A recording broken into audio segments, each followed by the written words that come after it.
Olá, está no ar mais um Direito Sem Fronteiras. Hoje vamos falar da decisão da Ordem dos Advogados Portugueses de romper o acordo de reciprocidade que mantinha com a OAB, a Ordem dos Advogados do Brasil. Esse acordo permitia que os advogados brasileiros pedissem reconhecimento automático para trabalhar em Portugal e vice-versa. A partir de agora, o caminho pode ficar bem mais difícil. Os tribunais portugueses nunca viram tantos advogados brasileiros. Já são quase 10% dos que trabalham em Portugal. Em números absolutos, mais de 3 mil. A grande maioria se habilitou a trabalhar lá a partir de 2015, quando o acordo entre as duas ordens de advogados foi firmado. Os profissionais brasileiros atendem principalmente outros brasileiros que se mudaram para Portugal e enfrentam problemas jurídicos relacionados a direito migratório, empresarial e imobiliário. A ordem portuguesa alega que os ordenamentos jurídicos dos dois países já foram semelhantes, mas se distanciaram aos poucos e atualmente estão muito diferentes por causa da integração de Portugal à União Europeia. A ordem brasileira protestou contra a medida unilateral, mas afirma que vai procurar a portuguesa para conversar. Segundo a OAB, os advogados brasileiros que já estão autorizados a trabalhar em Portugal não perderam o direito. Só os novos candidatos seriam atingidos pela medida. Em tese, eles terão que validar o diploma em Portugal e passar por provas na ordem de lá, a menos que o acordo seja retomado. E para falar desse assunto, vamos conversar online com Ivan Cláudio Pereira Borges, professor de Filosofia do Direito e de Direito Civil, mestre e doutor em Direito. E também com Rogério Nascimento Carvalho, professor, doutorando em Direito Internacional e mestre em Política e Estratégia Marítima.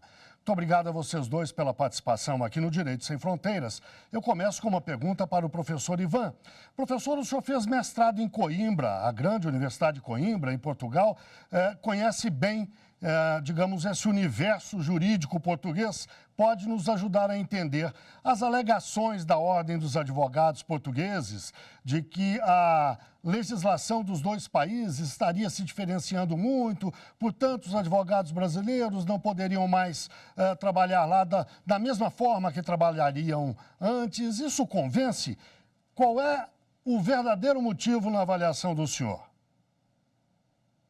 Na verdade, Guilherme, o que existe dá a aparência de que realmente seja uma cortina de fumaça, porque todas as alegações que foram colocadas no comunicado feito pela Ordem dos Advogados Portugueses, ela já existia há muito mais tempo, né? Eu quero apenas lembrar aqui algumas alegações que eles fizeram: afastamento dos ordenamentos jurídicos, evolução desses ordenamentos em sentidos diferentes, normas jurídicas não equiparáveis, prática judiciária diferente, formalismos e plataformas digitais também totalmente diferente, ausência de formação acadêmica e profissional, enfim, todas essas e mais algumas outras que estão lá no comunicado já eram, há 20 anos atrás, existentes.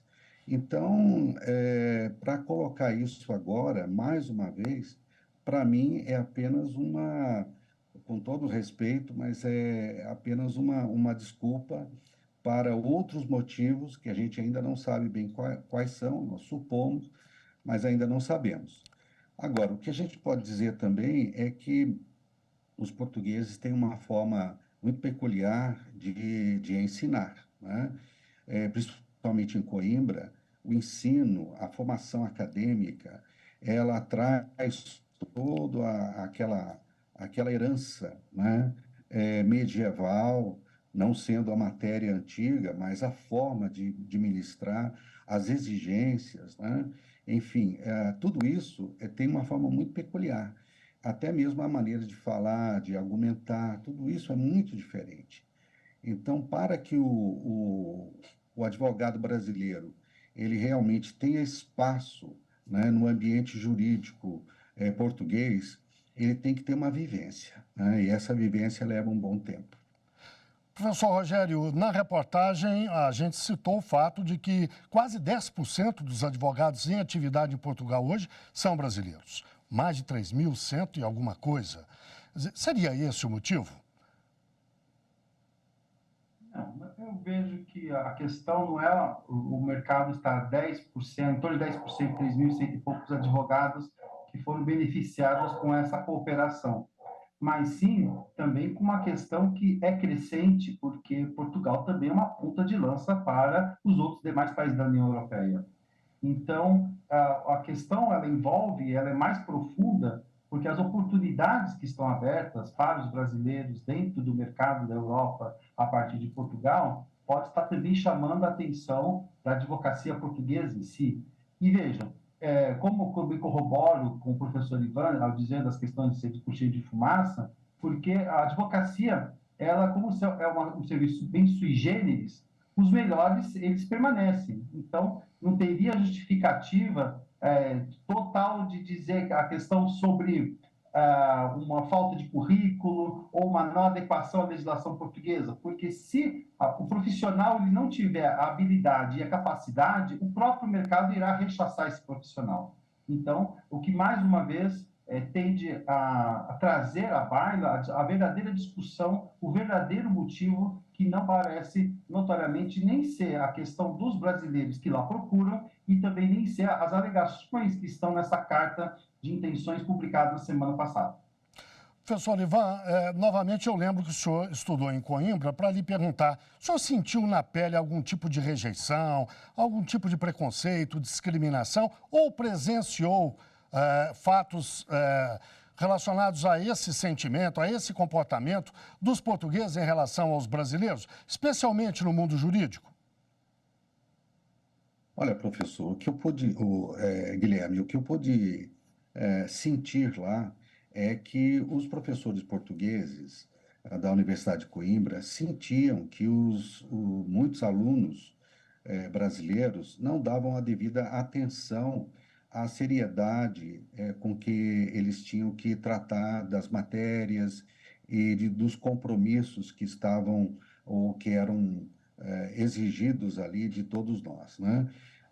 Me lembro uma vez que eu perguntei a um professor onde é que estava um manuscrito que ele tinha mencionado na sua palestra, né? Porque não era nem aula, na sua palestra, e ele me perguntou, mas o senhor doutor tem interesse nisso? Porque muitos dos seus colegas brasileiros não têm.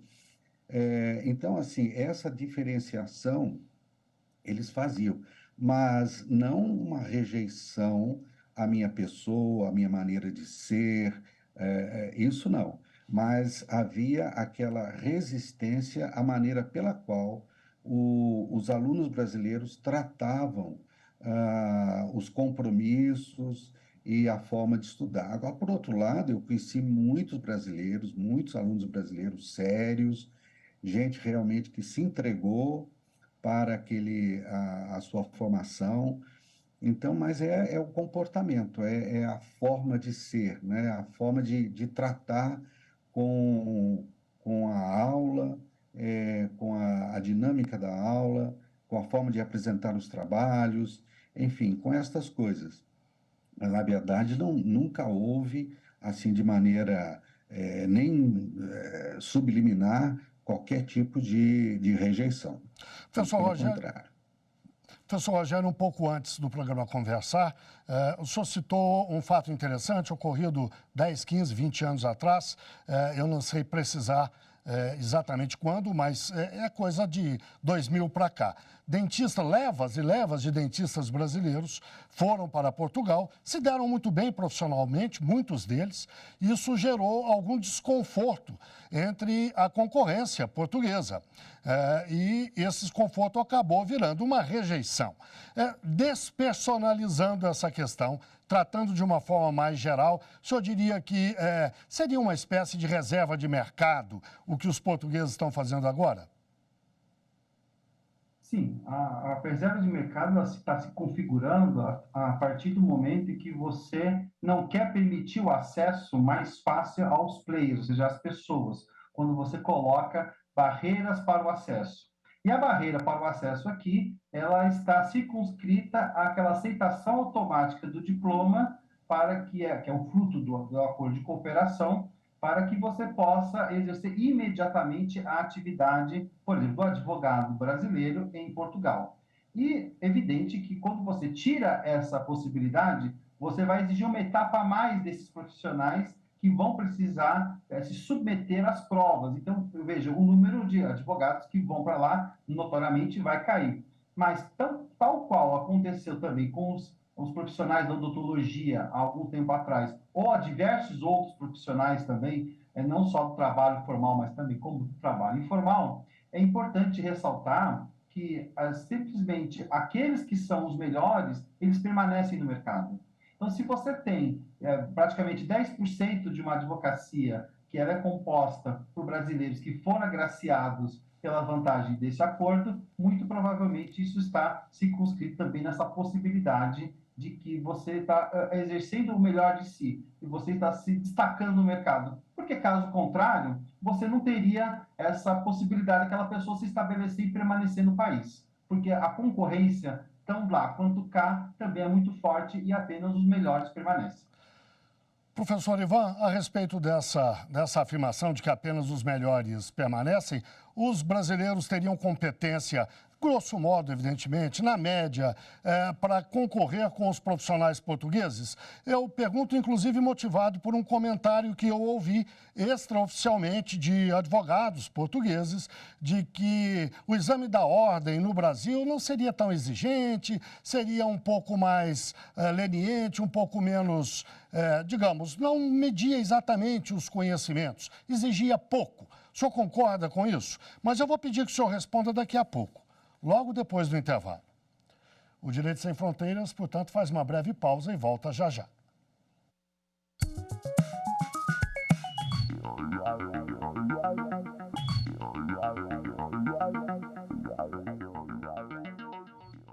O Direito Sem Fronteiras está de volta. Hoje falamos da decisão da Ordem dos Advogados Portugueses de romper o acordo de reciprocidade que mantinha com a OAB, a Ordem dos Advogados do Brasil. O acordo permitia que os advogados brasileiros pedissem reconhecimento automático para trabalhar em Portugal e vice-versa. Os nossos convidados para falar sobre isso são Ivan Cláudio Pereira Borges, professor de Filosofia do Direito e Direito Civil, mestre e doutor em Direito, e também Rogério Nascimento Carvalho, professor doutorando em Direito Internacional e mestre em Política e Estratégia Marítima. Professor Ivan, no bloco anterior eu deixei uma questão no ar para o senhor abordar agora. Eu citei o fato de que, embora a Ordem dos Advogados Portugueses tenha dado como alegação o fato de que haveria uma diferença muito grande de legislação entre a legislação brasileira e a portuguesa e que isso atrapalharia o exercício da profissão por advogados brasileiros lá, embora a Ordem tenha feito essa afirmação, advogados portugueses também deram entrevista na imprensa portuguesa questionando a qualidade do exame da ordem aqui no Brasil, dizendo que talvez os profissionais que tivessem ido para lá não tivessem competência necessária para exercer a profissão lá. O senhor concorda com isso? Que avaliação o senhor faz do exame da ordem no Brasil? Olha, eu não concordo porque, na verdade, o exame da ordem no Brasil, ele vem se tornando cada vez mais complexo e difícil.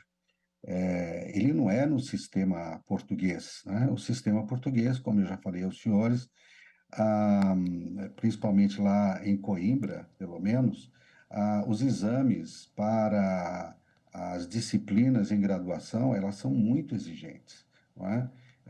Inclusive, há provas orais. Aqui no Brasil não existem provas orais.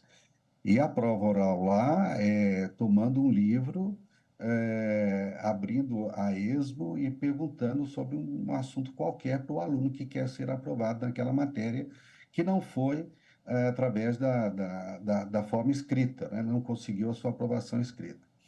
Mas eu entendo, além disso, é que o brasileiro, ele é muito criativo, ele se adapta.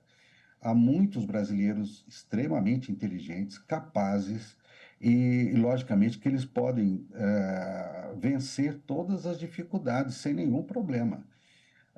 Então, eu não vejo aqui nenhum problema de ordem técnica ou acadêmica, muitos profissionais aqui se formando com qualidade. Agora, logicamente que essa reciprocidade, acho eu, que deveria ter alguma maneira de averiguar o conhecimento do candidato. Então, se a pessoa sai daqui, vai para um outro país, seria necessário algumas exigências, ou algumas formas de averiguação da sua capacidade técnica.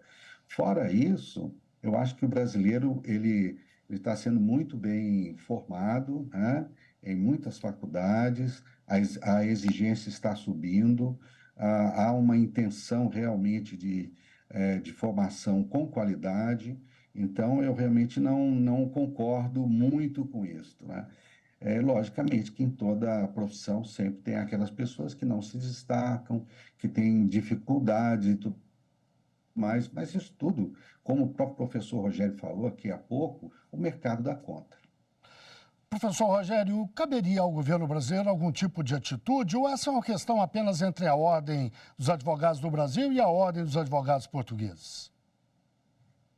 Creio que, nesse momento, a própria resposta dessa demanda dada pela OAB Nacional e a própria insistência de que ainda vai haver nos próximos semanas e dias, ela pode, ao meu ver, até ser suficiente para uma reanálise do caso, né? Porque, veja bem, o que nós temos que entender é todo um processo histórico também que envolve Brasil e Portugal, né? São laços históricos que nos unem.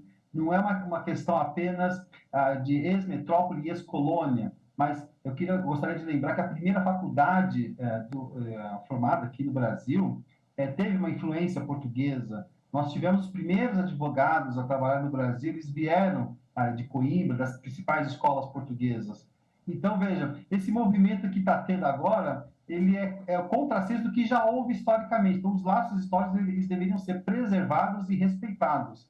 Além do mais, Brasil e Portugal eles fazem parte também da comunidade de estados de língua portuguesa, a CPLP, né, que é uma comunidade que fomenta a cooperação, a integração entre os países. Então, se nós queremos realmente aprofundar uma cooperação, aprofundar na integração, temos que também ter regras claras e ordeiras para o trânsito também das pessoas poderem trabalhar. O que não pode, até para não haver insegurança jurídica, é você tentar um avanço e depois um retrocesso. Agora, é evidente também que eu faço coro ao professor Ivan que a diferença de uma certificação quanto aos estudos é porque as leis são diferentes de todos os países do mundo. Não existe que o profissional que forma no Brasil ele não está habilitado a qualquer lugar do mundo, aí, a outro país, porque as leis são diferentes.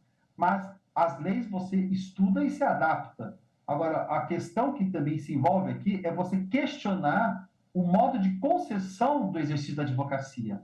Você questionar o exame de ordem, questionar as instituições que elaboram o exame de ordem. Isso não é salutar num processo que envolve um processo que está tão arraigado entre Brasil e Portugal. Nesse sentido, eu vejo que, nesse primeiro momento, não precisa de uma atuação do governo brasileiro, até porque uma atuação de Estado do governo brasileiro deveria também envolver outras categorias, como já mencionei, dos dentistas e também de outros trabalhadores que estão lá em Portugal também passando suas necessidades, e também deveria ser feito tudo isso em bloco e não apenas isoladamente no caso dos advogados.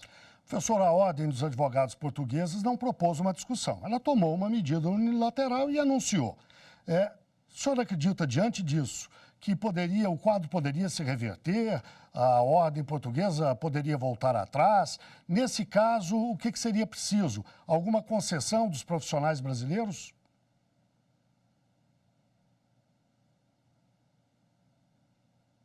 Bom, o senhor fez a pergunta para mim, eu acredito que não haverá um retorno. Muito porque as motivações elas estão aparentemente escondidas aí, né? São essas mesmas motivações, os mesmos argumentos que foram utilizados principalmente há 20 anos, 25 anos atrás, em relação aos odontólogos, né? Os dentistas brasileiros. A mesma coisa, que não havia formação suficiente, que eles não eram capazes de se adaptar ao sistema português, enfim. Essas motivações, né, juntamente com outras que vêm surgindo nas escolas, nas faculdades português, isso significa que realmente há um processo, né, um processo de reserva de mercado, né, um processo de reserva de mercado. Mas os dentistas brasileiros se mostraram muito capazes, da mesma maneira que os advogados. Mas eu não creio que haja um retorno a isso, não. Se essa decisão foi tomada de uma forma unilateral, eles disseram que estavam conversando com a Ordem dos Advogados do Brasil desde fevereiro deste ano, né, até junho. E disseram que havia muitas queixas, né? Essa foi uma dos argumentos, muitas queixas relacionado à utilização indevida do regime de reciprocidade, ou seja, o advogado brasileiro ele adquiria então a sua licença para atuar em Portugal e dali ele partia para os demais países da União Europeia. Então, eu vejo, Guilherme, que a motivação ainda está escondida, os motivos principais estão escondidos, e pela maneira como eles tomaram essa decisão, que foi assim abrupta, não creio que vá voltar, não creio que irá retornar. Professor Rogério, reserva de mercado, seja ou não verdadeira essa argumentação, ela pode ser legítima? Como é que o mundo todo se comporta nessa questão do exercício de profissões, especialmente no mundo da advocacia?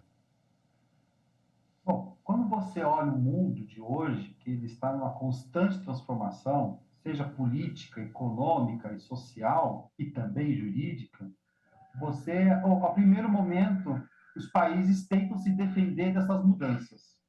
Então, é evidente que este comportamento em que muitas nações, e em diversas profissões, não só a advocacia, eles estabelecem conotações visando a reserva de mercado, é porque você não sabe a profundidade e a dinamização dessa mudança que está por vir, que nós estamos assistindo.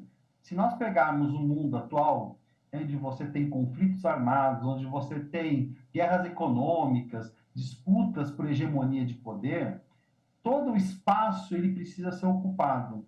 E quando você precisa ocupar o espaço, você precisa garantir que esse espaço ele esteja perfeitamente adequado ao seu nacional. Então, dessa forma, você começa a tentar, não quero dizer a palavra expulsar, que seria muito forte, mas retrair, dificultar, tentar colocar obstáculos superiores para que esse montante não cresça. Porque como você não sabe o resultado do futuro, então você começa a preservar o mercado, pelo menos atual, para tentar entender o processo dessa mudança. É um processo que nós estamos vivendo, não sabemos aonde ele vai calhar, mas já sabemos, já temos uma consciência de que essa mudança também ela tem esses frutos que nós estamos vendo neste momento. Então, eu acredito que essa questão de você ter o espaço e a ocupação dos espaços, tendo em vista as grandes mudanças globais, também tem que ser visualizada nessa mudança atual unilateral que não só a ordem portuguesa está percebendo agora, mas também como a gente percebe em diversas situações análogas no mundo. Professor Ivan, o senhor considera legítima essa barreira, ou barreiras quaisquer que sejam, para exercício de profissão de estrangeiros num país qualquer, são legítimas? Me parece que a nossa conexão com o professor Ivan, retomamos. Perdão. Não, legitimação, porque ela é uma ordem, ou seja, ela é uma organização que tem a sua autonomia dentro da legislação do ordenamento jurídico português. Então, ela tem essa liberdade, essa autonomia de poder disciplinar a sua forma de atuação. Legítima ela é. O que acontece é que justamente essas providências, essas formas de tomadas de posição, né? Concordo perfeitamente com o professor Rogério, que são formas, né? De uma maneira muito tentativas de elegância e diplomática de impedir realmente que haja um avanço, né? O que tem acontecido com os países, né, de uma maneira geral, principalmente os países da União Europeia, os Estados Unidos e outros países, é que eles não estão percebendo essas mudanças, como disse o professor Rogério. Há uma mudança mundial, né, que a gente vem notando, principalmente com relação a vários povos, a várias nações que estão atravessando o Mediterrâneo e tentando alcançar os países mais desenvolvidos, como Itália, Espanha e tudo mais. E esses países não estão entendendo muito bem o que está acontecendo e não tem soluções para isso. Então, eu acho que isso que ocorreu é uma dessas formas de reserva, de tomada de posição para manter a situação mais controlada. Bem, chegamos ao fim do nosso programa de hoje. Eu agradeço muito a participação do professor Ivan Cláudio Pereira Borges. Ele é professor de Filosofia do Direito e de Direito Civil, mestre e doutor em Direito. E também a participação de Rogério Nascimento Carvalho, professor, doutorando em Direito Internacional e mestre em Política e Estratégia Marítima. E muito obrigado, claro, a você que nos acompanhou. Não deixe de seguir a nossa programação no site da TV Justiça. E estamos no YouTube, Instagram, Twitter, Spotify. É só digitar lá, @Rádio e TV Justiça, que você encontra o nosso conteúdo. Até o próximo programa.